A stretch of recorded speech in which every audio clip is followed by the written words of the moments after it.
ఇప్పుడే జీ5 app download చేయండి. చూడండి మీ ఫేవరెట్ టీవీ షోస్ ఎప్పుడైనా ఎక్కడైనా. ఇదేంటి అమ్మ డైరెక్ట్గా ఇంటి లోపలికి వచ్చేసింది? నీకు పుస్తకాలు ఇవ్వడానికి వచ్చుంటుందిరా. అవును తాతయ్య, ఇప్పుడు గనక వీళ్ళు చూశారంటే కొంపలు అంటుకుంటాయి.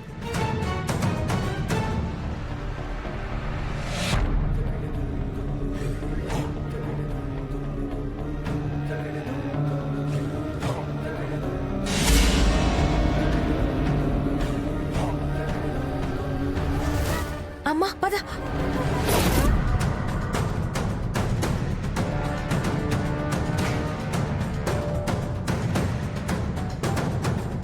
అమ్మా అమ్మా అటు పద.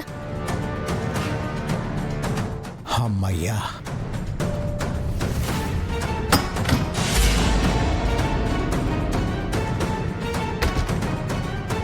నీకు అసలు బుద్ధుందా? బుక్స్ తీసుకుని రా అమ్మా అంటే డైరెక్ట్ గా ఇంటికే వచ్చేస్తావా? నన్నేం చేయమంటావే? నేను గేటు దగ్గర నిలబడ్డాను. ఇంతలో లీలాకృష్ణ అక్కడ కనబడ్డాడు. దాంతో ఎటెల్లాలో అర్థం కాక లోపలికి వచ్చేసాను. నాకు మాత్రం తెలుసా మీ అత్త వాళ్ళ గ్యాంగ్ అంతా హాల్లోనే ఉంటుందని. సర్లే, లీలాకృష్ణ అంకుల్ నిన్ను చూసారా? ఓ ఏమో తెలీదే. చూసినా చూసుండొచ్చు. అయ్యో, పొరపాటున అంకుల్ నిన్ను చూస్తే కొంపలు అంటుకుంటాయి. ఏమే శుభప్రద ఇంట్లోకి ఎవరన్నా వచ్చారేటి? ఎవరూ రాలేదండి. రాలేదా? సరే, నేను వెళ్ళి ఏం జరుగుతుందో చూసి సైగ చేస్తాను, అప్పుడు నువ్వు రా. అంతవరకు ఇక్కడే ఉండు. ఇటివ్వు. అదేంటి, నా కళ్ళతో నేను చూసినానే. ఎవరో ఆవిడ లోపలికి వచ్చేసినారు.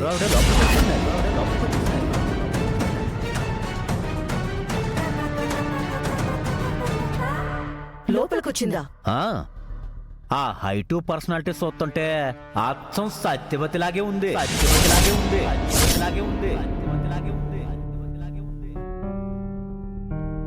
మీరు చెప్పేది నిజమా బాబాయ్? లేదు, తిన్నది అరక్క చెప్తున్నాను బాబాయ్. మరి లేకపోతే ఏంటి? నేను ఇంత సీరియస్ గా చెప్తుంటే జోక్గా అడుగుతావేటి? ఏమైంది అంకుల్? అదేంటి ఇప్పటిదాకా ఇక్కడే నిలబడ్డావుగా, ఎప్పుడు గదిలోకి వెళ్ళావు? ఫోన్ వచ్చినట్టుంటేను ఇప్పుడు వెళ్ళాను. త్రిష, అనుమానం లేదు, వాళ్ళమ్మొచ్చుంటది. మన కంట కనపడకుండా గదిలో దాచి ఉంటది. అవును బాబాయ్, చెప్తాను దాని సంగతి. బాబాయ్ చెప్తుంది నిజమే. ఆ సత్యవతి ఇంట్లోకి వచ్చి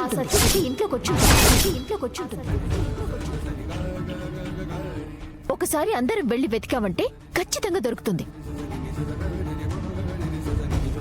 సరే, అన్నయ్య కళ్ళారా చూశానన్నాడు. త్రిష కూడా ఇంత స్ట్రాంగ్ గా చెప్తుంది. వెళ్ళి వెతికితే బెటర్. వెళ్ళి వెతుకుదాం పదండి.